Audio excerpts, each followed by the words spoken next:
Thank you. Today we're going to talk about platform teams, the common pitfalls that we most often see, and how to overcome them. So quickly about me, I'm a lead developer at ThoughtWorks. I've been there for almost 3 years. I'm Italian born, but I'm based in sunny Malaga in southern Spain. We work with a number of different projects and clients. So I go back and forth from platform teams to development teams, so I can compare what's working and what's not. And I'm here to share my insights into that. Quickly about ThoughtWorks, we are a globally distributed consultancy company. We try to be thought and technical leaders. We try to share good practices and then technical know-how as much as possible. Any sort of technical topic or non-technical topic you can think about, we have written a book for it. So we have more than 100 books published on O'Reilly. We started initiatives such as the Tech Radar. We invented CI. Well, we invented the first CI system, better said.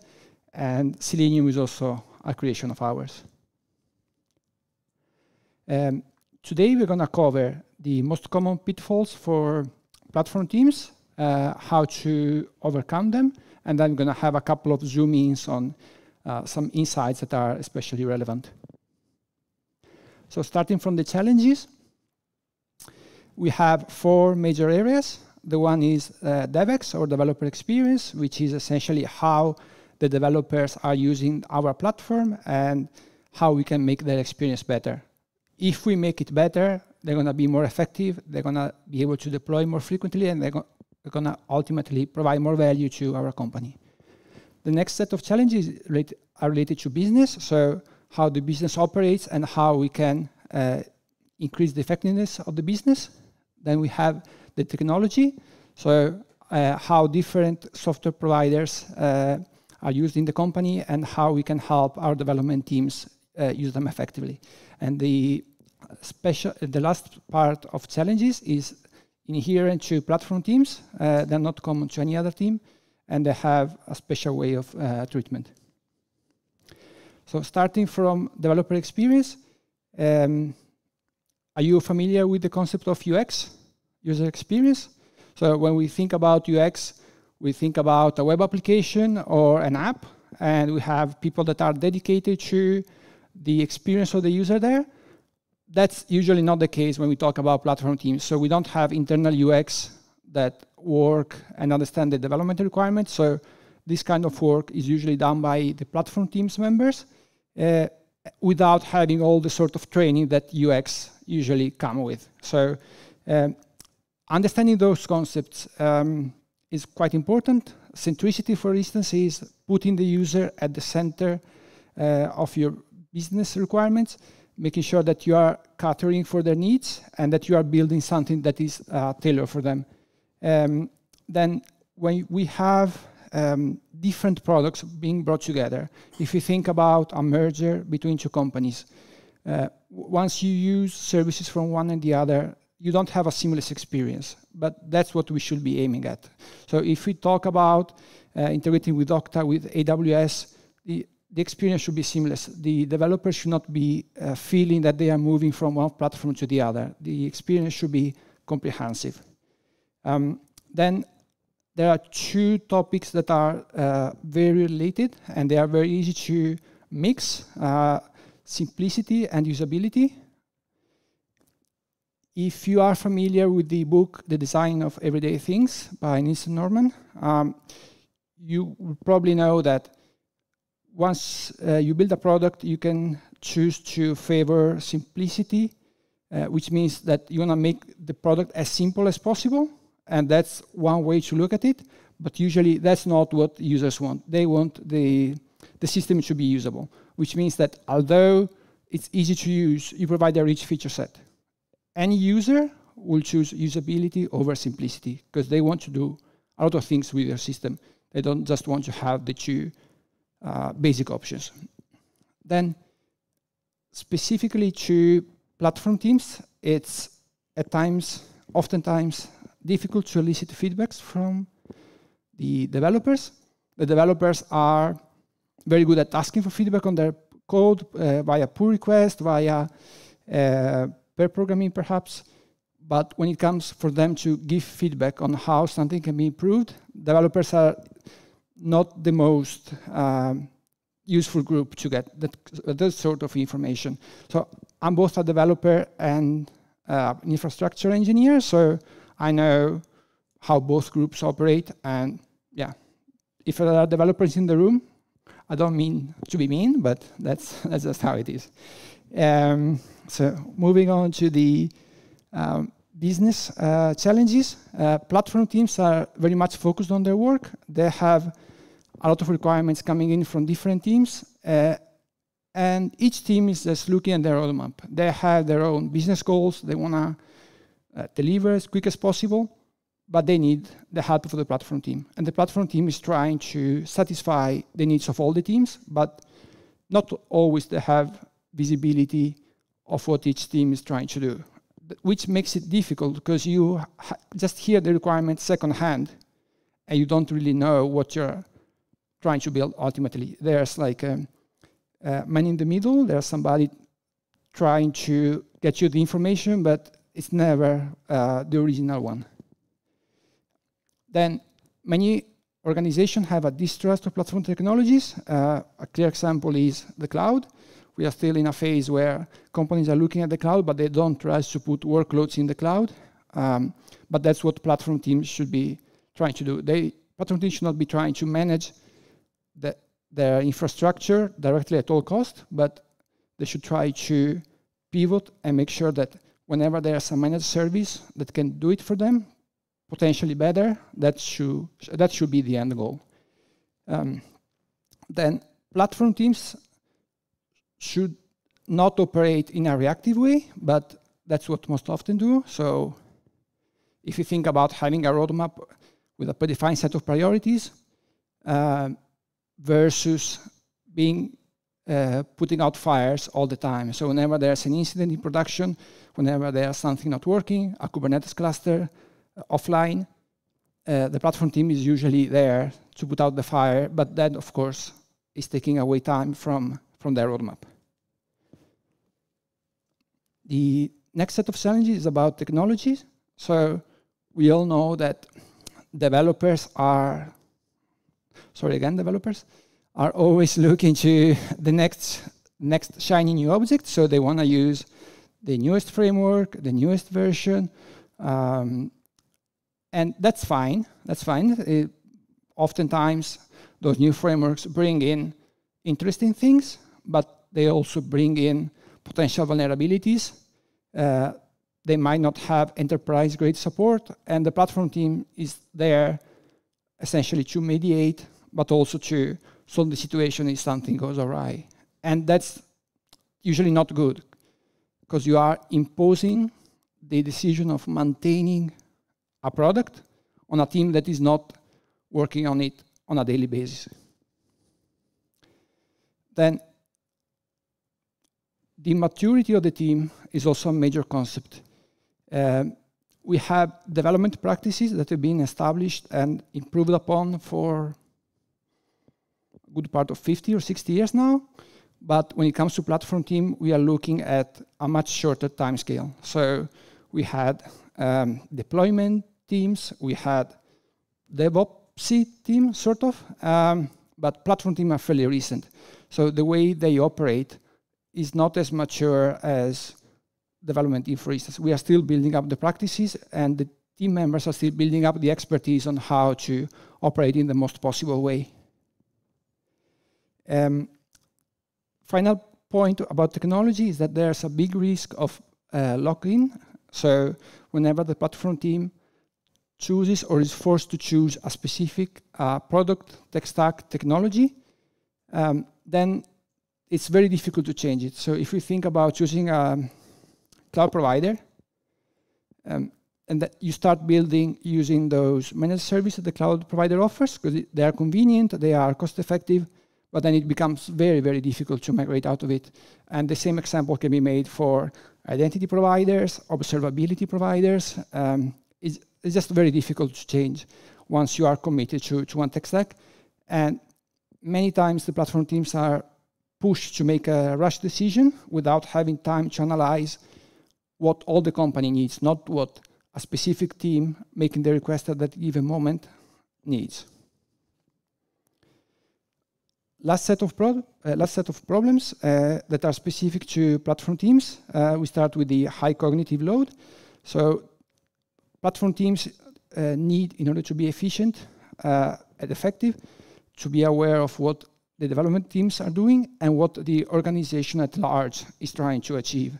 So we are talking about a set of business requirements and a set of technical requirements that are not always aligned. So we can have different departments in the company steering at different direction and not talking to each other as much, but then all the requirements flow down to the platform team. They need to be able to meet them all.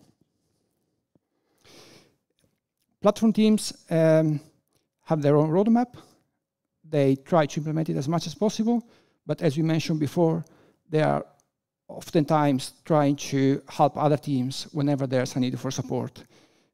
This can be direct support in case there's a production incident or a deployment issue, but it also means that whenever there's a new partner or a new connection to be established to a third-party service, there's no clear owner, and the platform teams are the one taking ownership of that, which is, of course, detrimental to their long-term goals defined in the roadmap.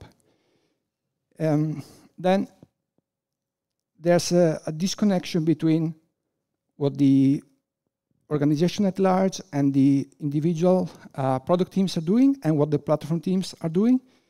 So the roadmap of one does not take into consideration the roadmap of the other. So a platform team can have their own roadmap, but they often don't look at what the product is trying to do in 6 months, in 1 year, and vice versa. So it's a lot of problem. There's no denying it, but we're not here to talk only about the bad things, right? It will be a bit depressing. So how can we solve the DevX problems? So we can implement concepts taken from UX. So we can understand our users through UX practices such as research, segmentation, and experimentation, which essentially means understand your user, put them into different categories, understand what each category wants, do some small experiment, see what works, and iterate. Then experience design is just literally what it is for developer products. Essentially understand how the flow of work of a developer is, making sure that it's seamless, making sure that it's providing a consistent experience. Then we need to troubleshoot their issues. So whenever there's a reported error, it can be a human error, it can be a process error, but we need to follow up with the development teams and understand what went wrong and how we can improve it. There was a talk a couple hours ago about the developer portals. So do you all know what developer portals are? Should we touch it briefly? Come again? Yeah, sure. So by developer portal, we mean a service provided within the company where we can, for instance, create new repos, create new service, automatically add pipelines, observability. We can see team APIs, like how the team should be contacted, which APIs they are exposing, and it's essentially a self-service portal for a team to be able to be autonomous when it comes to requesting new permission, deploying new service, or requesting a new environment. They don't need any human interaction with the platform team or with an ops team. Come again? Yes, but ideally, the platform team is not required to do manual operation.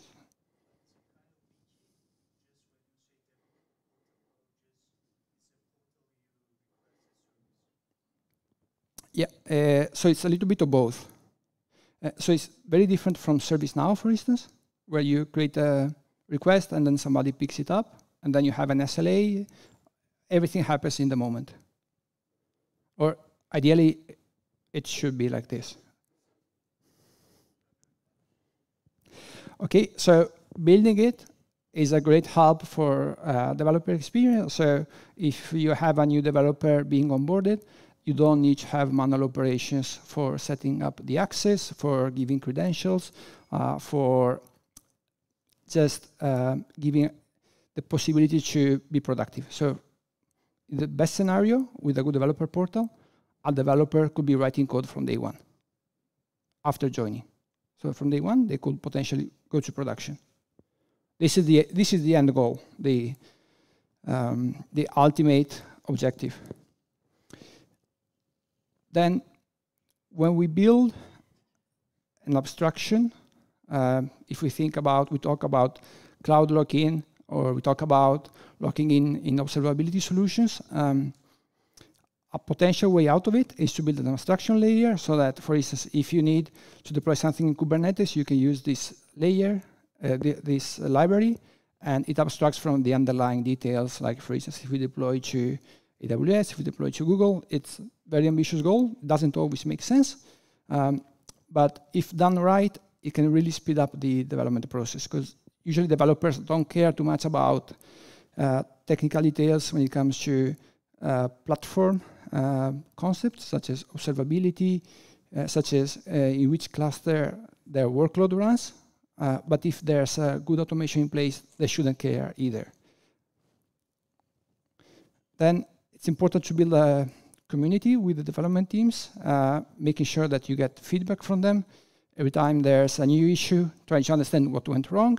This can be automated via feedback request, and you can essentially ask them to say, rate me, how did it go?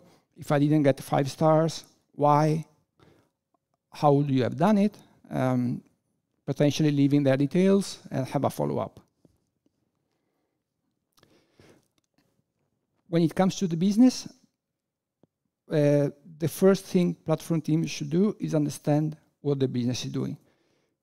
Many people that work in platform teams are not looking at the business outcomes or the business goals as much as they should. This makes it very difficult to go in the right direction. So if you get the requirements secondhand from the product teams, you don't know what the ultimate goal is. And it's very difficult to course correct those teams and saying, what you're doing is good for you, but it's not good for the company. It doesn't align with what other teams are doing. Please reconsider it. Then, as part of this, the roadmap of the platform team can be aligned with what the development teams are doing in 2, 4, 6 months.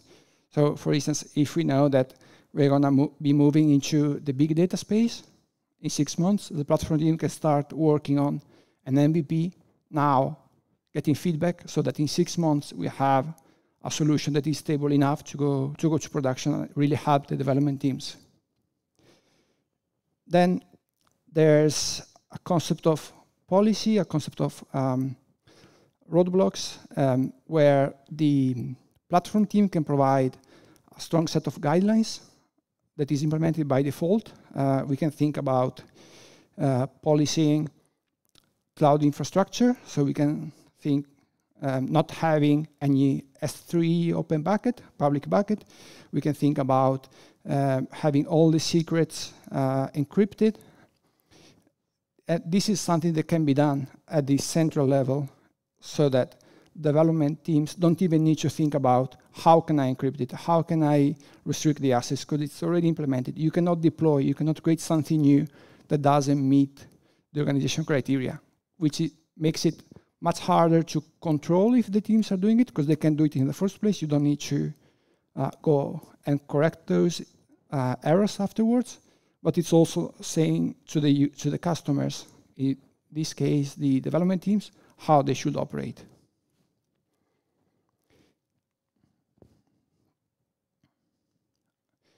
When we talk about technology, platform teams can work on a single solution for a single problem and then move on to the next and then to the next. But if we don't find a way to seamlessly integrate them, we are affecting the way the developer operates. So they need to have the impression that it's a single solution, even though we are working with underlying components that are very different. They are coming from different providers. They have different technologies, but the developers do not need to know that, and they should not know that. Otherwise, every time they move on to a different product, they will have to pay the context switch price. And ultimately, the organization will have to pay for it because the developers will not be as effective as they could be. When it comes to choosing a product, we need to understand how mature a product is, if we can retire it, if we need to put it in life support, and the kind of support we need to provide in that case. When it comes to choosing technologies, or a specific technology to solve a problem, the recommendation, if possible, is to use vendor-agnostic technologies. An example could be using Terraform instead of CloudFormation, instead of Biceps, so that you can use the same technology to solve different problems. So if you use Terraform, you can use it to integrate with your cloud provider, with Okta, with your VPN on-premise, and it's the same language for everything. So you don't need to have specific skill sets that only operate in a specific area. When somebody knows Terraform, they can do the entire spectrum of operations. So about platform teams, we often don't have the concept of a demo. So we can work in iterations, we can release new software, but it's not very common to have demos where the development teams are coming and they are seeing the shiny new thing, whatever feature is added, give feedback or ask for new things. It's more of a release out in the wild and see how it goes. But of course, this is not how it could be and how it should be. So if the development teams are our stakeholders, they have the right to see what we deployed or what we released in the last iteration. They can give us feedback and we can take it back in and work on it in the next iteration. Then platform teams should also do some self-investment. So as part of the roadmap, they should be able to improve their technical knowledge, improve their tooling, and try to get also better, try to be able to improve over time, which could be like minimizing the lead times to be able to get a new release, improving the automation, having better pipelines, or reducing costs. This should also be part of their priorities. And when they choose the roadmap, there should be a part of investment for them, as we just said, but there should also be part of the roadmap driven by the technology and part driven by the business. So we made the example before about having an idea of what's coming 2, 4, 6 months and being able to prioritize it accordingly. Then there's a part of enablement where platform teams should try to not being the blockers whenever there's a new team being formed or new people joining. If possible, everything should automate it, and the team should be able to go through a developer portal, request new services, request new permissions, and not have anybody to manually approve what they are asking for. Any questions so far? Yes, please.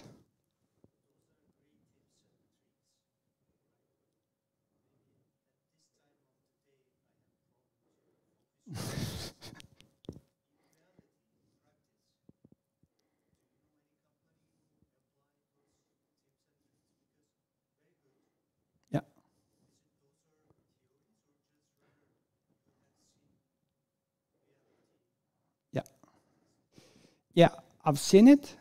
Perhaps I haven't seen all of them in the same company. So the question is, if I've seen this being applied in a given company. Yeah. Yeah. Yeah. Yeah. I've seen a couple of companies implementing most of them. Most of them, yeah. But I mean, even those companies are still trying to improve. So this is the end goal. It's not like the current one for many companies. There are companies that are implementing only a small subset, but they are also trying to improve. So doing consultancy work, you see the good and the bad. There are companies that are doing some things great and other a little bit less good. So this is like an excerpt from what we've seen operating with different clients.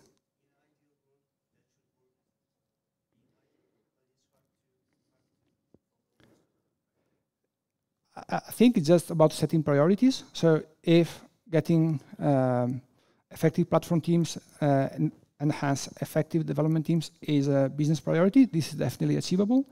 If the goal is just to produce as much as quick as possible new features without taking care of how they are being developed and the technical debt, then it becomes a little bit harder. So you need technical stakeholders that have decisional power and they can influence the course of the company.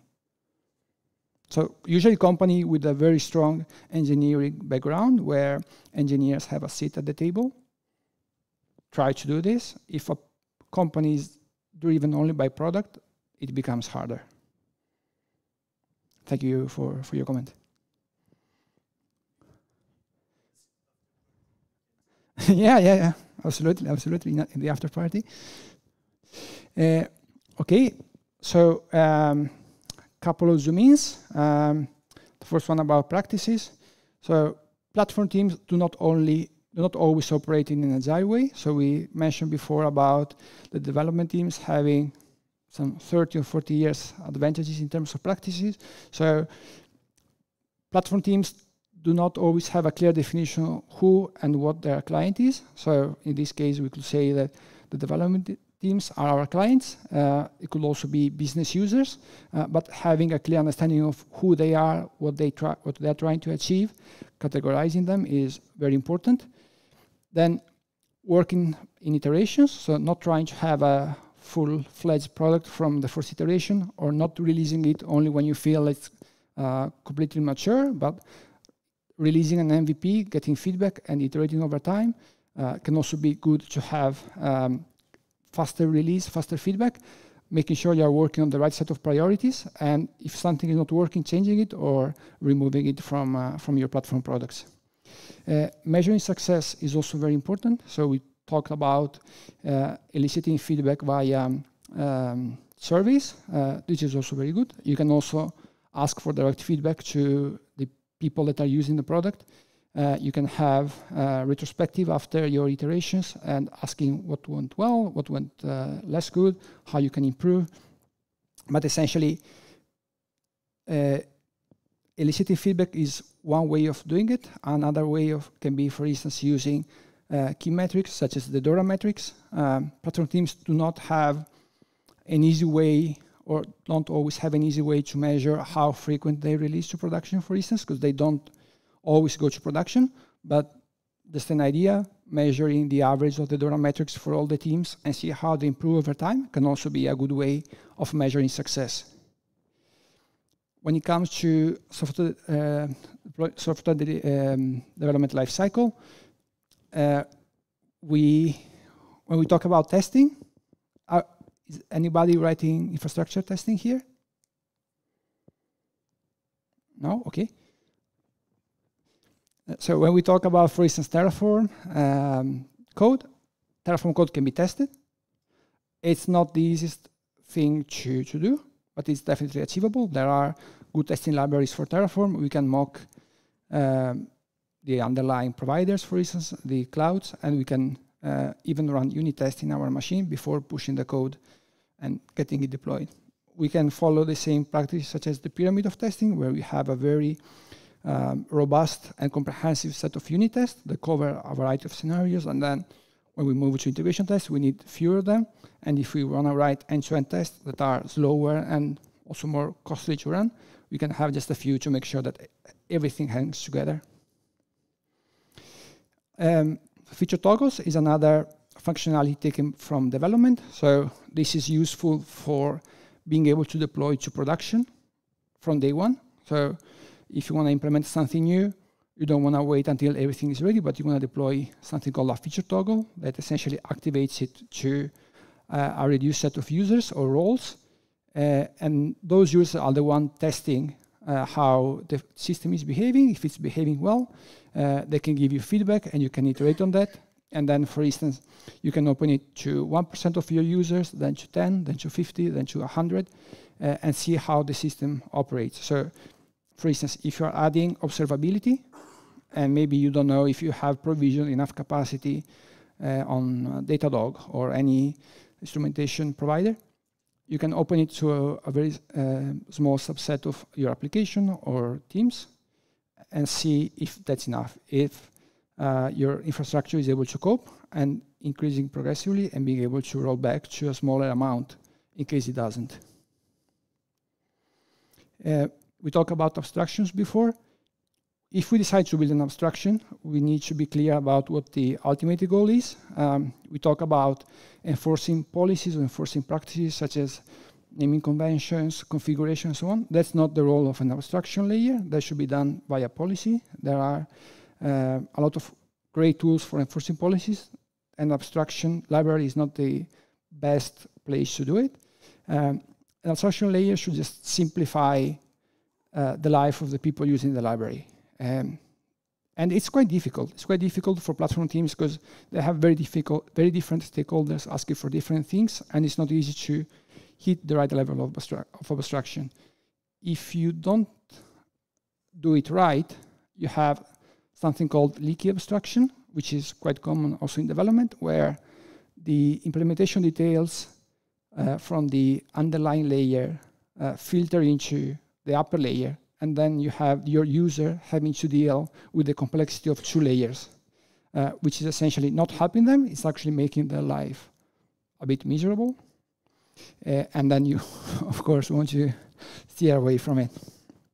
And then development teams, or at least the ones I've seen, one of the first things they do in the first day or in the first week is to have a clear definition of done.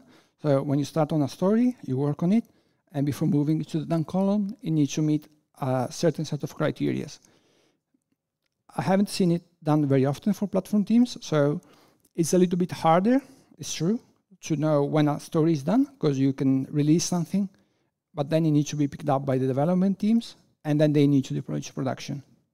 So you can have different definitions, but one needs to be agreed upon, and you cannot call a story done until it has reached that level.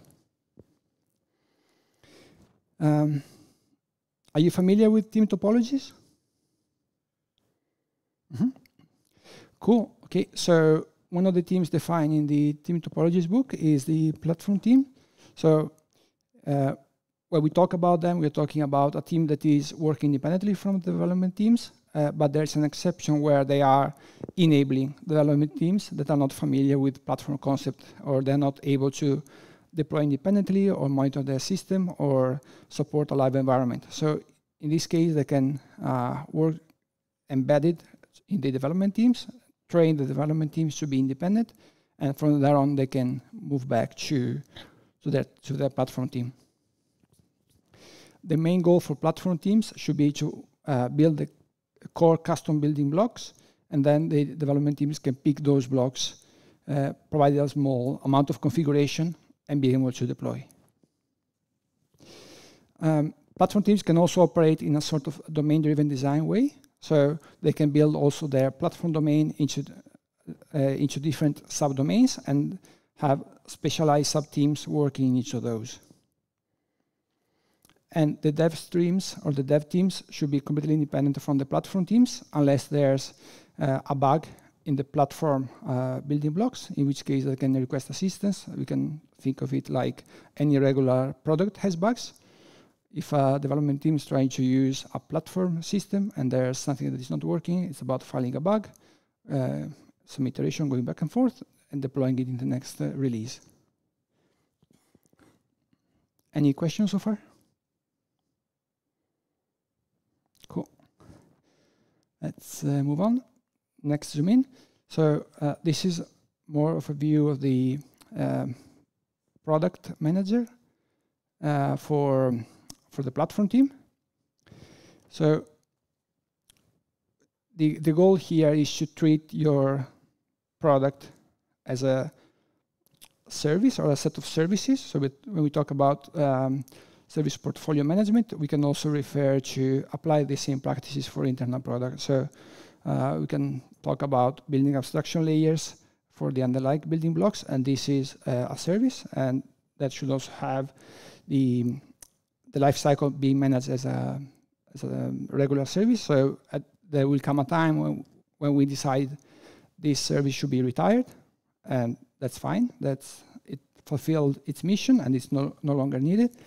Then when we talk about the company operating a specific business domain, we can have an example such as operating in the health industry. So there are very specific set of requirements about how we treat data, perhaps in which region our workload can run, and this can be imposed directly by the platform team so that the development teams don't need to think about it.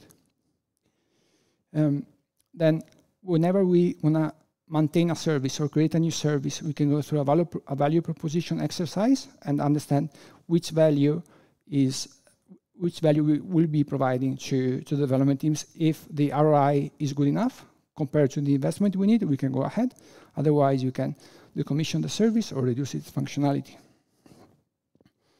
Then the platform team can provide a set of defaults that simplify the development experience to the user. So for instance, we talk about public S3 buckets, which could be disabled by default. We can talk about automatically instrumenting the application, configuring them to the instrumentation provider. And this can be a mandatory requirement from the company, but can be baked into the platform product. Of course, our services can have different level of maturity. So an MVP does not usually need to have an SLA, but when we want to roll it out to the entire enterprise, we need to be able to make sure that the service is available 3 nines with 3 nines or 4 nines if needed. And we need to be able to monitor and track and create incidents whenever that is not the case. When we have a number of service managed via the portfolio, we have essentially an ecosystem of services, and we wanted to make sure that they are managed in a consistent way. So we can have different platform teams working in different products, but it's still an ecosystem and the experience should still be seamless. When it comes to evaluating these services, the cost is definitely a factor to take into consideration.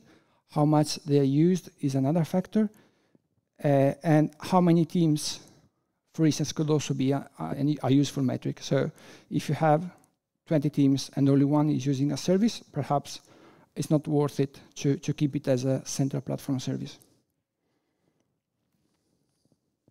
So now we can take a quick example about how we can deal with users. So it's important to understand who they are, what they are trying to achieve, and why. So we can study them, understand what their challenges are. Quick example, a developer starts in our company and they cannot access the repo. It takes them 3 weeks to be able to open a pull request. That's definitely a challenge. So we need to understand that this is a challenge for them and how can we solve it.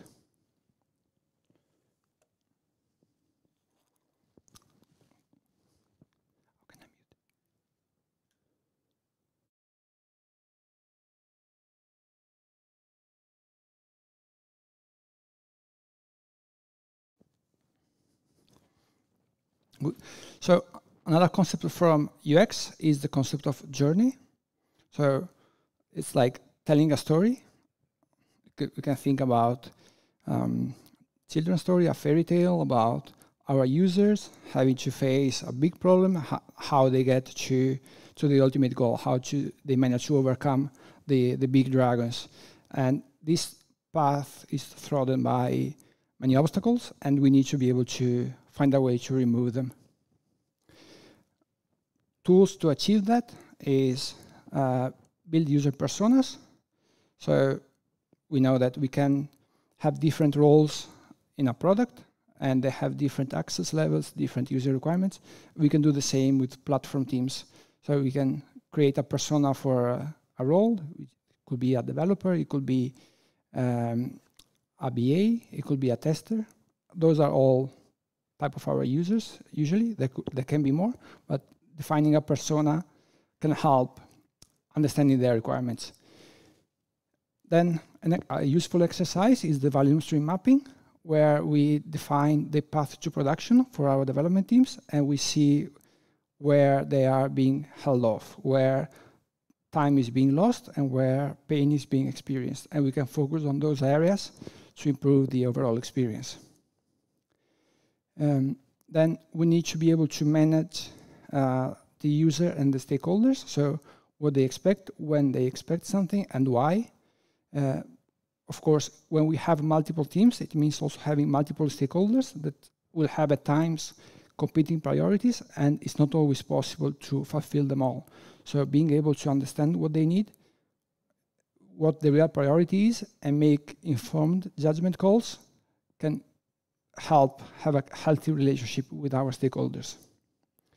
And we need to understand what success looks like in their eyes. So we can think we are successful because we are delivering our roadmap, we are delivering what we think is important, but we are just a tool or an instrument the development teams are using to deliver their value to the company's clients, and we are instrumental for them, but the success that really matters is the development team's success. When we release a new version of a platform product, there's always a trade-off between the new functionality we offer, but also the possibility of regression, the possibility of breaking things. So we need to understand why they would want to update despite this risk of breaking things. So there must be a clear understanding that it's worth it, that the migration path has been tested, and that they're going to gain more than what they risk losing. Okay, that takes us to the end of the talk. So in summary, we covered the main pain points and the main pitfalls of platform teams, how they are different from development teams, how we can solve the majority of those problems, how I've seen we could solve them.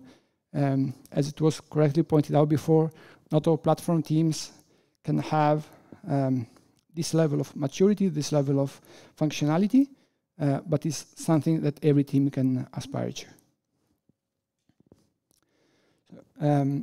Any question here? You have the first QR code for the Eventuary app, so please comment and rate the presentation, then my LinkedIn and my webpage. Thank you.